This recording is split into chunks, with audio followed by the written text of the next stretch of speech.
She had a meteoric rise and was Kenya's first Deputy Chief Justice, but months down the line, she had to resign. This week on She Means Business, we feature Dr. Nancy Baraza and we speak about the power of resilience. My name is Claire Munde and this is She Means Business.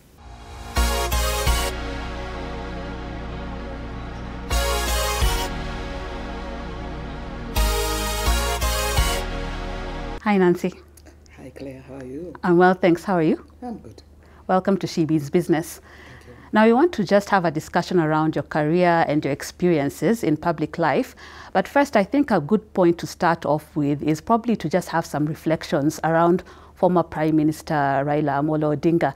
I remember we had a bit of a conversation and you spoke about how much he had an impact in your life, both in good times and in bad times. So probably you can just tell us some of the reflections you have around him. The late Honorable Raila Odinga, that was a great man who has had an impact, not just on the country, but on individual lives of people in this country. And I'm one of such people. I've worked closely with him. Of course, he came out of detention, out of jail, and this movement for multi-party democracy started in earnest. And I remember that time we were young lawyers. We had started the Federation of Women Lawyers in Kenya, FIDA. We were pushing for the rights of women.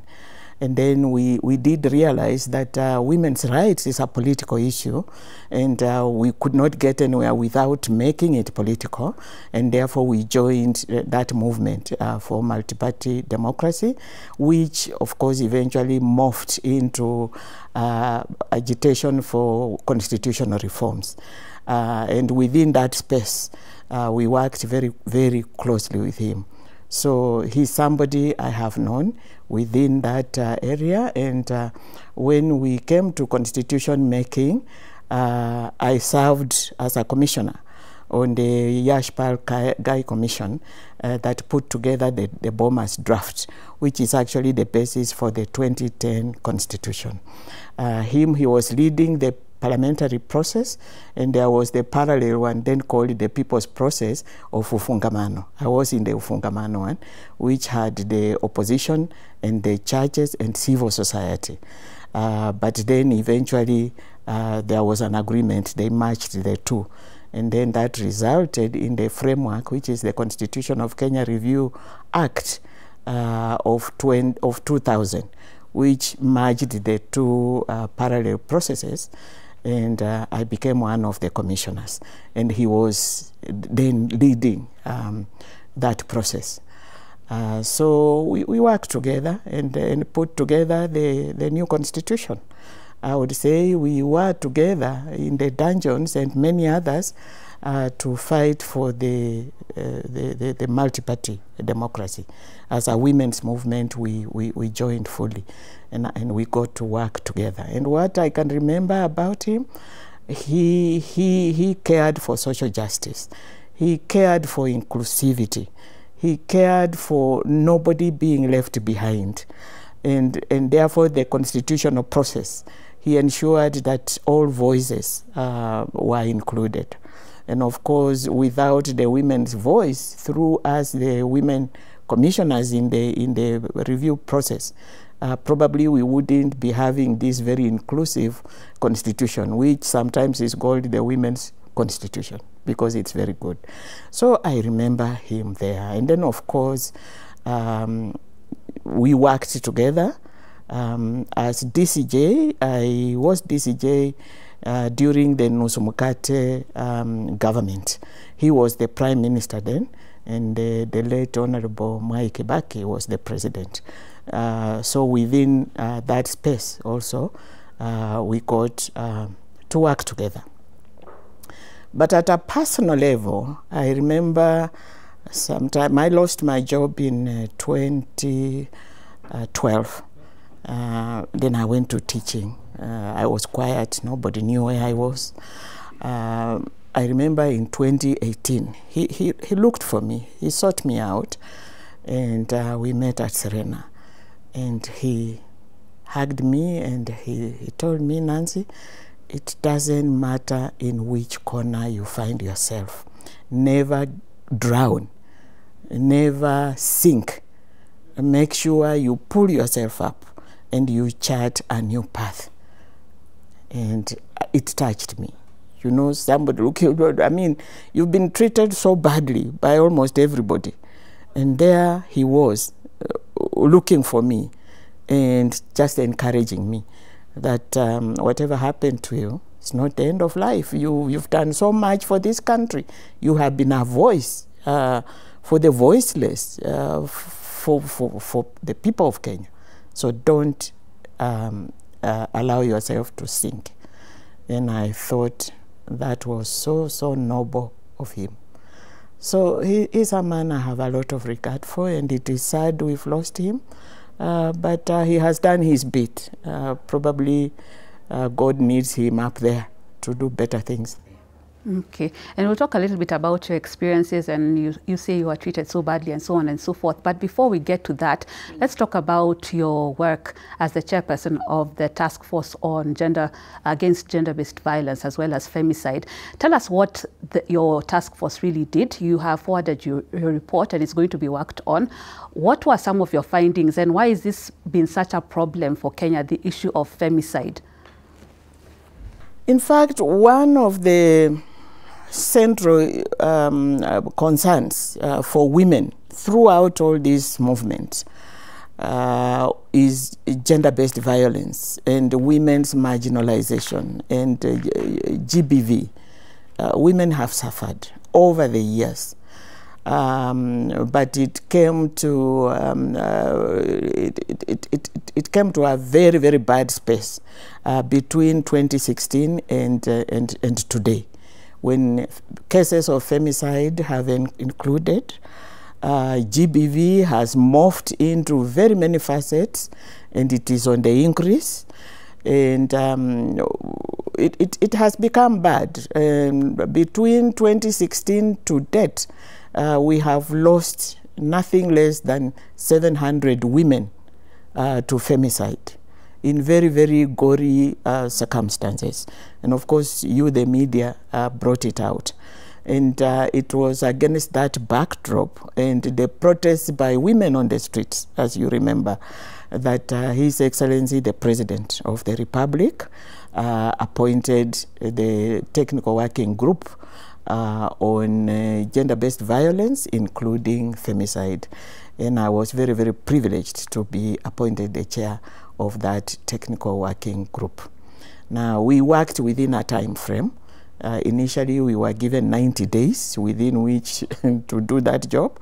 We burnt the midnight oil, and as you remember, we went around the country. We ensured that there was maximum public participation. And I think that is when it hit me so hard how women around the country are suffering. They cried when we went to them because they have never had space at which they can be heard.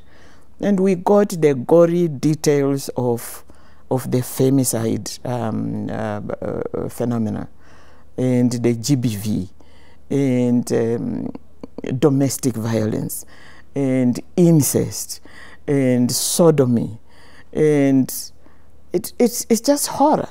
That's what we found.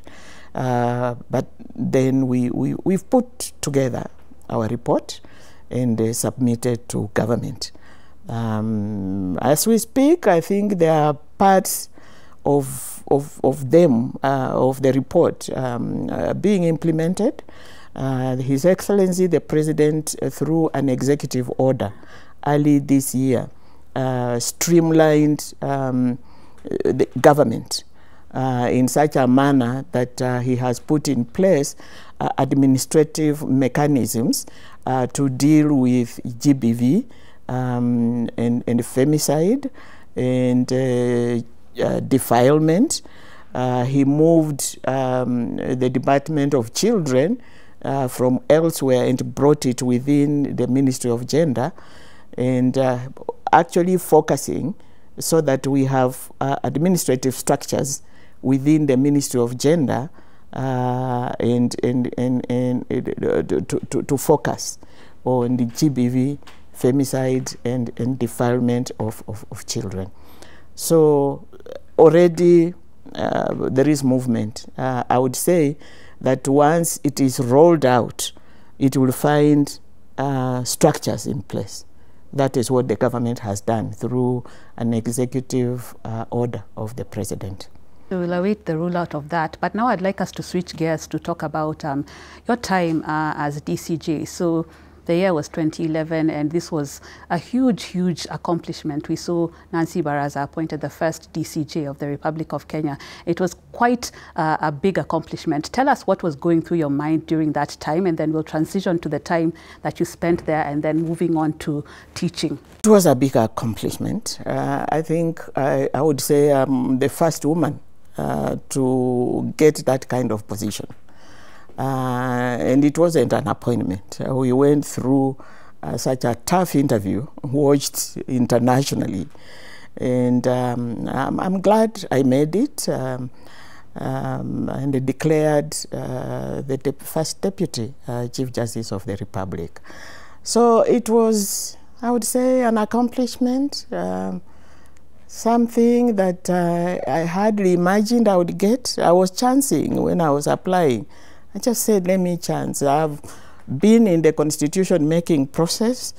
I know what is required if we are to make in our institutions work.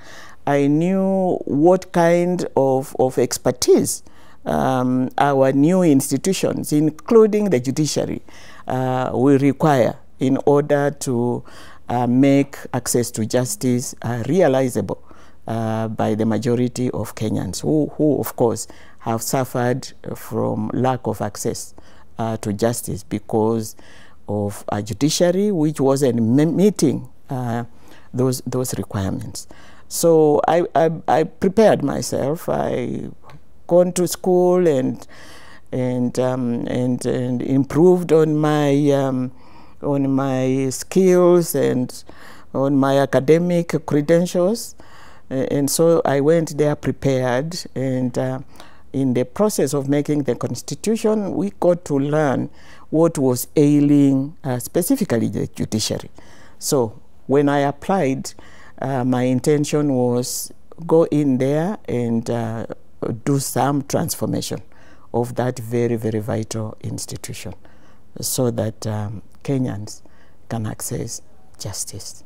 Okay, and then now I want to take us back to the point you made when you were giving that tribute to the late former Prime Minister Raila, and you were talking about him speaking to you at a personal level and telling you never to drown, never to sink when you have a difficult time.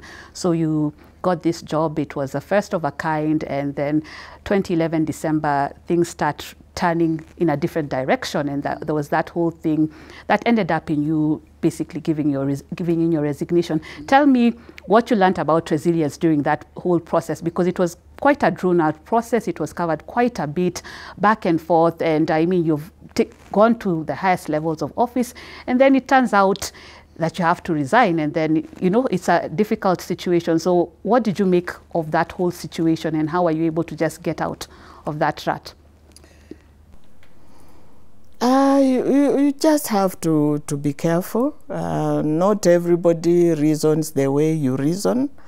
I was reasoning from a security perspective. The lady at the mall is also reasoning from her own space. You know, she has a job to do. Probably the communication could have been different. She's following. I'm saying, no, I'm your Deputy Chief Justice. I have a reason why I didn't queue. But she's taking it like I'm bragging, I'm the Deputy Chief Justice. So communication is good, because we are not coming from the same space. Probably there, that's a lesson learned. But then you also get to learn that not everybody likes you. No, it was so clear. There was quite a bit of malice. The incident happened, but the bashing and the things said, it was just horror. it was horror, very, very traumatizing. But then you try not to sink, you try not to get depressed and think of the worst. You have children to look after. You have your son whom you must be there for. So I just had to be strong. A few friends encouraging me and supporting me, it helped. A few voices, like that one of the late Prime Minister, it meant a lot. So you get to learn. You have to be resilient. And in my mind, I knew that whatever happened was something that I could explain. In fact, I thought I was going to explain, but then the whole thing just went south, and I just got drowned in it. And whatever happened then happened. But resilience, that one I should thank God. I have resilience. I can be strong, but I believed I have done so much for this country. I have done so much for society. Even government has invested in me. I felt I have invested in myself so much, and people have invested in me. I felt I will not waste the expertise and the capacity that I have built over the years. I said I'll find something else to do. And that is how, once I put in my resignation, I never looked back. I never cried for that job. I just moved on. Fortunately, I got employed as a lecturer at the Faculty of Law, University of Nairobi. And so I moved into that academic space with a lot of energy, with a lot of love for my students, a lot of love for our children, children of this country whom I thought I could mentor. And that is what I have been doing.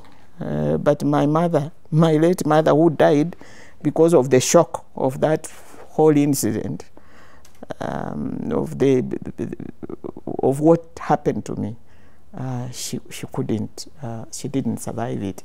But she told me, Nancy, I know you. I brought you up. You are strong. Perhaps God didn't want you to have that job or to continue with that job. Go and teach, because I know you love imparting knowledge, and I know you are studying for your PhD. I hope you have finished.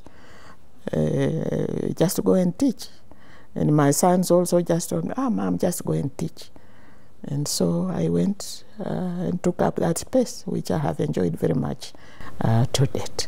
Okay, and that is really resilience, because sometimes we hear of people going from powerful positions. You know, you talked about security protocols and so on, and then they transition into another field, and they're just not able to acclimatize to the new situation. So what would you advise even people who go through tough situations, such as the one you went through, of how to get through such a position? Because it's difficult. DCJ, then you move into the teaching profession. Yes, you're the head of public law at the School of Law at the UN, but sometimes people are not able to adjust. So what bit of advice would you give to people with moving on? Luckily for me, I came from the ghettos. You know, civil society, feeder, we ghetto people. I was never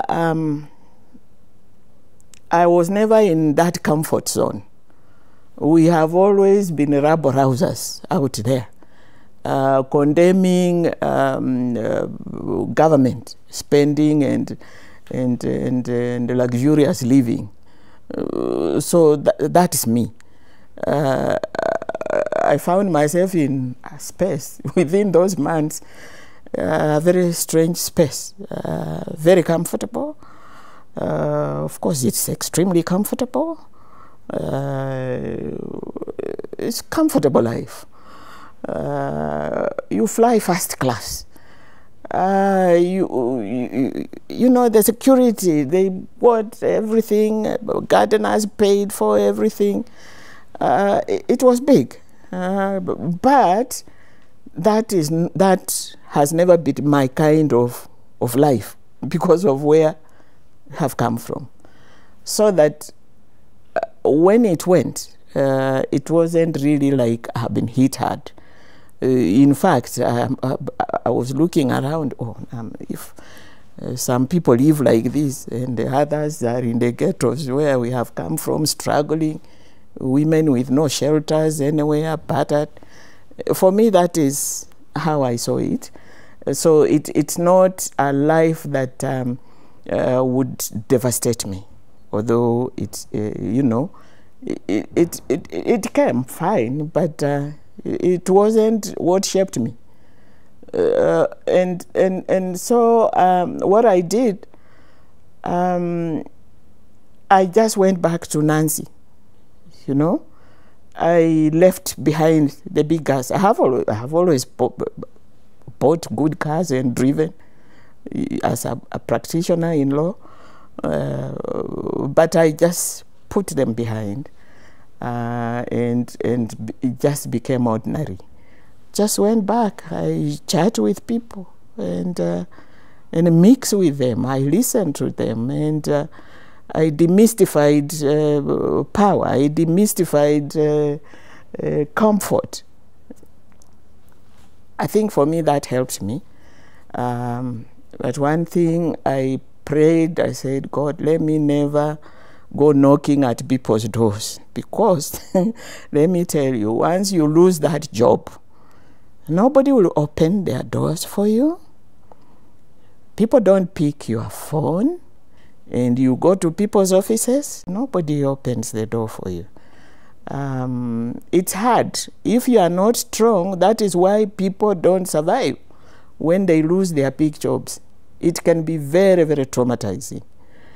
But I think psychologically I prepared myself and told God, please, don't put me in a situation where I have to go knocking at people's doors or people's offices where they will put you in the waiting room for 12 hours. I said no. And I have never done it. I applied for the job in the university. I was interviewed and I got it. And so I worked. But it can be hard. If you are not strong, it can be hard. Life up there is very, very comfortable. Yeah. You have friends, you have people, you think they love you. But somehow, in my mind, I didn't bank on many people. I didn't. I just demystified power. And I'm like, well, this is how Kenyans live. I went back to how Kenyans live. Okay. Okay. So before we go to the quickfire, a short quickfire session, I'd like you to tell me, do you have any ambitions of going back probably to the judiciary or any other public office, or you just said this is not it for me? Judiciary, I can't go back. Yeah. Reason? Age-wise. Age-wise. I'm soon 70. Public space?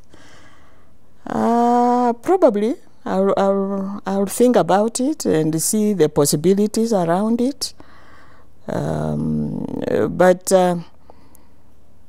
I like doing things that I have always done. Fighting for women's rights, for women's empowerment, for GBV, you know, trying to arrest the situation of GBV. And that is an area that I gladly wanted to be in. In fact, I sent my CV to the president when when cabinet approved the formation of the TWG. I sent my CV. It is a rich CV, and have done so much around GBV and women's empowerment.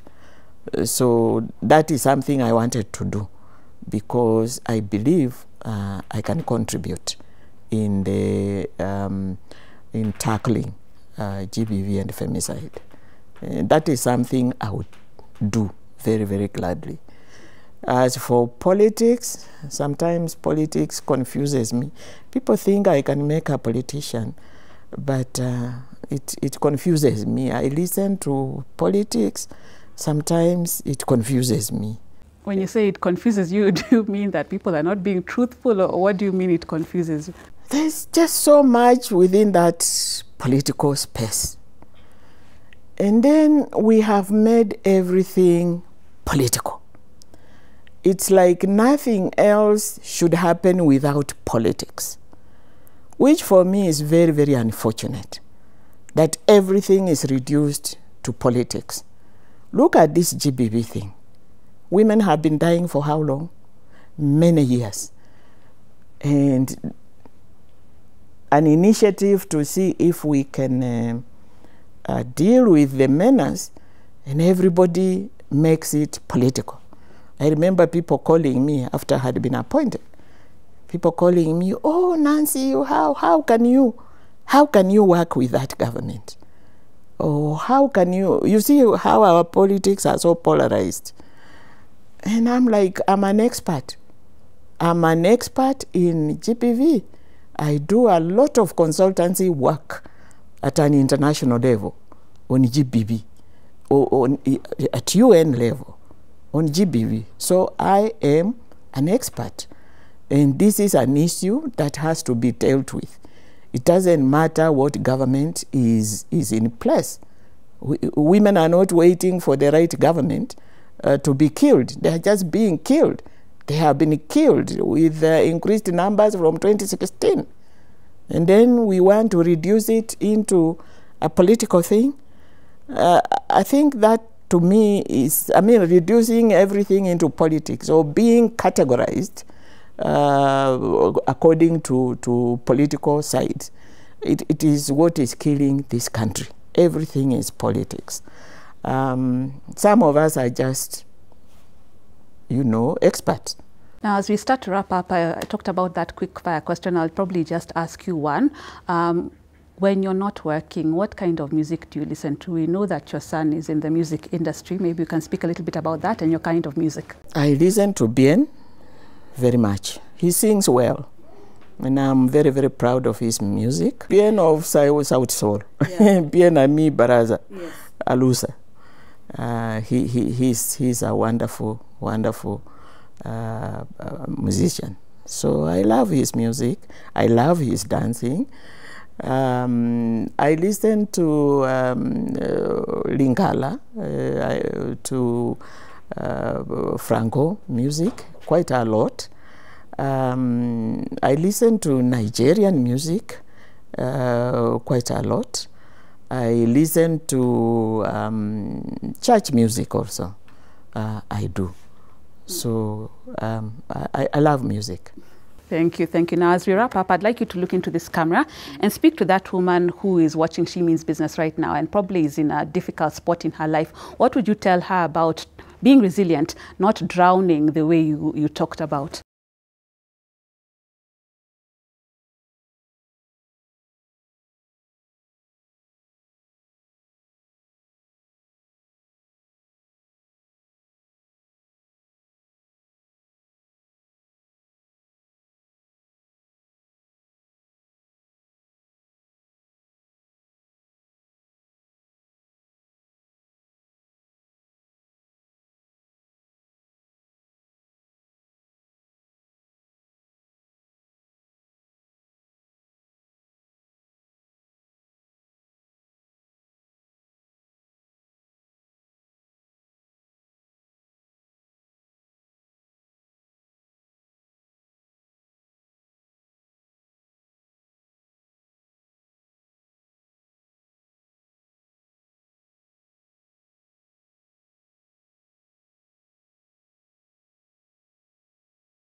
Thank you, thank you. I've heard it from Dr. Nancy Baraza. Love yourself and never allow yourself to wallow in self-pity.